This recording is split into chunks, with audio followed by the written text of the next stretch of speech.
তোমাদের ক্ষতি হয়নি তো? তোমাদের এত দেরি হলো কেন? আর বাকিরা কোথায়? বাকিদের তো দেখতে পাচ্ছি না। আমাদের বেরোবার সময় হয়ে গেল। আপনি কি এখানেই থাকবেন?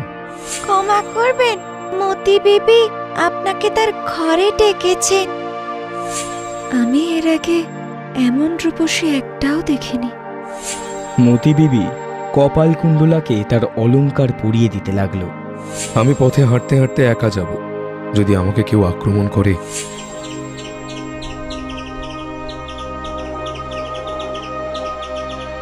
কিছু দাও না মা। ভিখারিকে দিয়ে দিল। আরে এই লোকটি দৌড়ালো কেন? সর্বনাশ হলো, সর্বনাশ! কতবার করে নবকুমারকে বারণ করলাম সে যেন না যায়।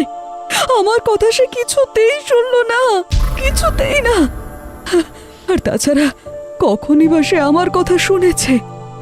ভাই আমাদের কথা কখনোই শোনেননি, কিন্তু ভাই এত সহজে বাঘের হাতে মারা যাবে এ তো বিশ্বাস করা যায় না।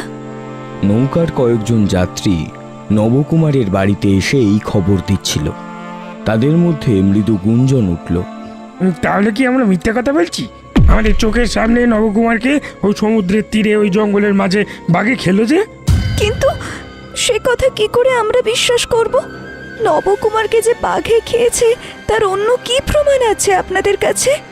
ওরে শ্যামা, ওরে শ্যামা, তুই চুপ কর, চুপ কর। ওদের সঙ্গে ওভাবে কথা বলিস না।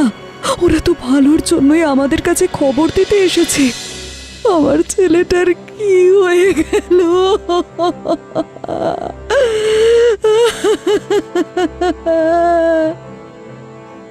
নবকুমারের মা ঘরের সামনে বসে কাঁদতে লাগলো।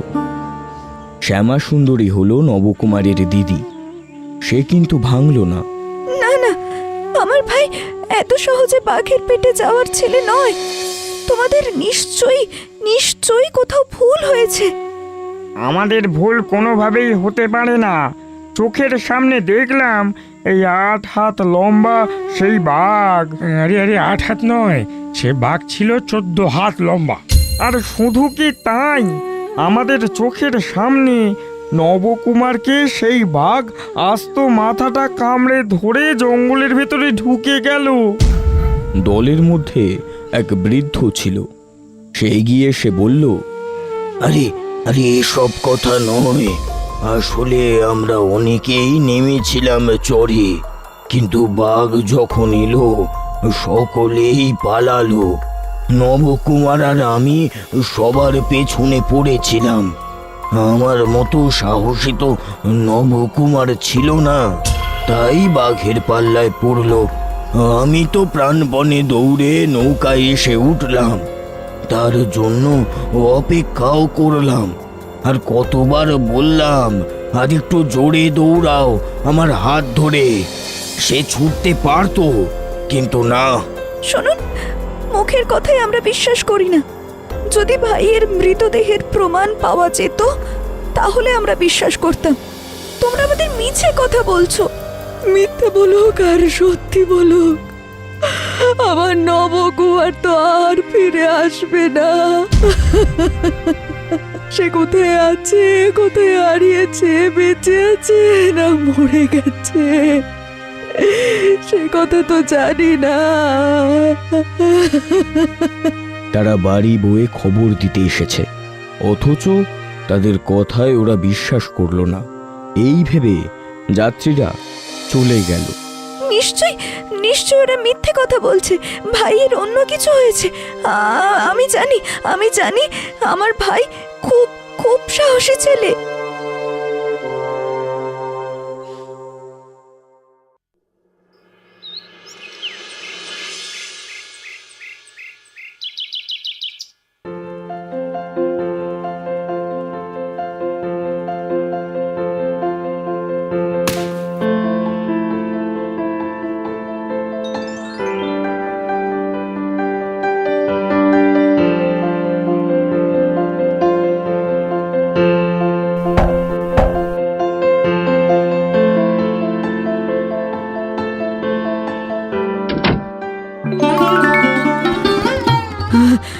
সত্যি সত্যি তুই তুই এসেছিস বাবা, সত্যি এসেছিস, সত্যি এসেছিস।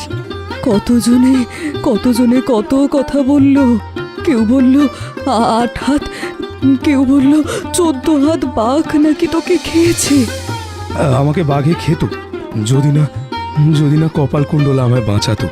কপালকুণ্ডলার জন্যই আমি এই বিপদ থেকে রক্ষা পেয়েছি। ওরে ওরে, তোরা কে কোথায় আছিস? বাড়িতে নতুন বউ এসেছে, বরণ ডালা নিয়ে আয়, বউকে বরণ করে ঘরে তুলি। বউয়ের জন্যই, হ্যাঁ হ্যাঁ হ্যাঁ, বউয়ের জন্যই আমার ছেলেটা প্রাণে রক্ষা পেয়েছে গো।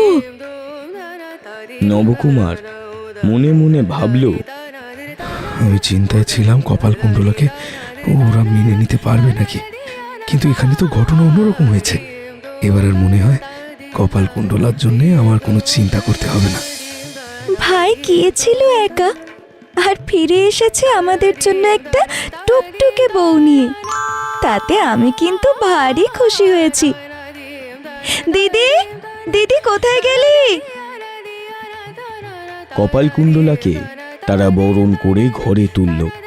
নবকুমারের 2 দিদি। কপালকুণ্ডলাকে শ্যামা ঘরে নিয়ে যেতে নবকুমার তার ঘরে গিয়ে বসে।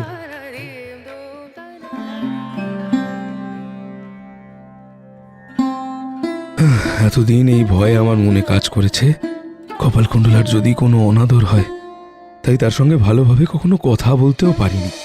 এই কারণেই তার সঙ্গে বিয়েতেও অসম্মতি জানিয়েছিলাম। কিন্তু এবার যেন মনে হচ্ছে আমি সত্যি। কপালকুণ্ডলাকে নবকুমার সত্যিই ভালোবেসেছিল, কিন্তু সে কথা সে কখনোই বলে উঠতে পারেনি। তবে কপালকুণ্ডলার এ বাড়িতে আদর দেখে তার বড়ই ভালো লাগলো। নবকুমার বদলে যেতে লাগলো। নবকুমার ছিল কেমন যেন রুক্ষ, রাগী এবং শক্ত প্রকৃতির মানুষ। সেই নবকুমার কেমন যেন বদলে গেল দেখতে দেখতে।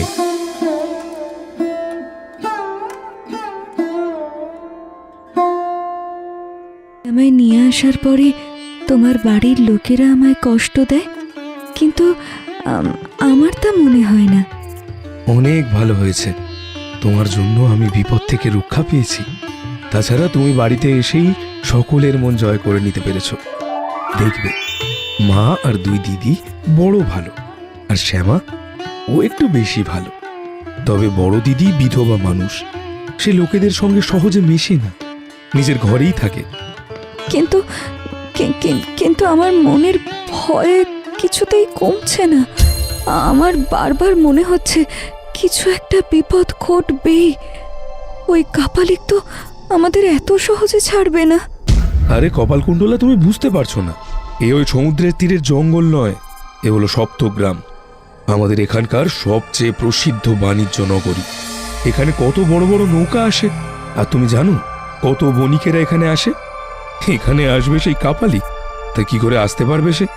কপালকুণ্ডলার মনের কথা ঈশ্বর জানতেন, কিন্তু সে কথার নবকুমার বুঝতে পারবে না, কারণ কপালকুণ্ডলা সবচেয়ে বেশি জানত এই কাপালিককে।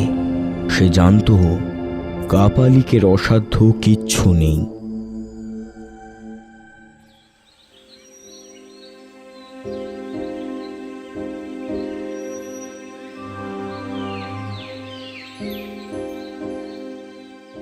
এই কবিতাটা তোমার কেমন লাগলো মৃন্ময়ী? কপালকুণ্ডলার নাম নবকুমারের বাড়ির লোকেদের কাছে বড় কঠিন আর খাটো খাটো লেগেছিল, তাই তারা তার নাম রেখেছিল মৃন্ময়ী। ভালো, কিন্তু মন মানছে না কেন? আর তোমার বেশ এমন তপস্বিনীর মতো কেন করে রেখেছ? তোমার চুল বাঁধো, এত সুন্দর তোমার মুখ, তাতে খুব সুখের রং লাগাও। আমার এসব ভালো লাগছে না। আমি তো তপস্বিনী ছিলাম, তাই আমার এমন বেশি আমার জন্য ভালো। কিন্তু তখন তো ভাইয়ের সঙ্গে তোমার দেখা হয়নি, তখন তুমি তপস্বিনী ছিলে। দেখবে পরশ পাথরের ছোঁয়ায় তোমায় সত্যিকারের নারীর মতো তৈরি করে ফেলতে পারবে আমার ভাই। পরশ পাথর? সেটা আবার কি? যে পাথর দিয়ে লোককেও সোনা করা যায়? নারীর কাছে পরশ পাথর হলো পুরুষ। দেখবে কয়েকদিনের মধ্যেই তুমি একদম বদলে যাবে। তখন দেখবে ফুল ফুটলে যেমন সুখ হয়, তোমার মধ্যেও তেমনই সুখ হবে। ফুল ফুটলে তো কোনো সুখ নেই। ফুল ফুটলে তা দেখে তো লোকের সুখ হয়, ফুলের আর কি। শ্যামা এই কথার উত্তর দিতে পারল না। কপালকুণ্ডলা উদাসভাবে বাইরের আকাশের দিকে তাকিয়ে রইল। তার কানে ভেসে আসছিল সমুদ্রের গর্জন। কপালকুণ্ডলা জানে না ফুলের ফোটার সুখ। কপালকুণ্ডলা কোনো এক তৃতীয় মূলের প্রাণী, তাই সেই সামান্য অর্থ সে বুঝতে পারল না। আমি আমি বড় চিন্তায় পড়েছি। আমি অধিকারী মহাশয়ের কাছ থেকে আসার সময় মায়ের পায়ের ফুল বেলপাতা দিয়েছিলাম। সে পত্র মা গ্রহণ করেননি। তুমি চিন্তা করে কি করবে বলো তো? তুমি কি এখান থেকে চলে যাবে আবার? না, তা করতে পারবো না, কিন্তু মায়ের যে আদেশ, তাতে তাতে কিছু একটা বিপদ আসতে চলেছে। কপালকুণ্ডলার কথায় শ্যামা শিউরে উঠল। কপালকুণ্ডলা তাকে মন্দিরের সব কথা বলে।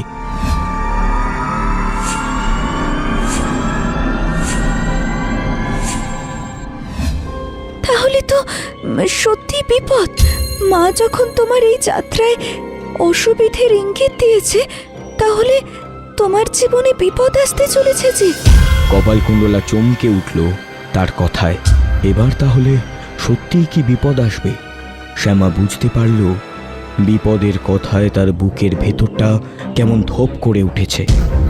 তাহলে কি সত্যিই নবকুমারের কোনো বিপদ হতে চলেছে?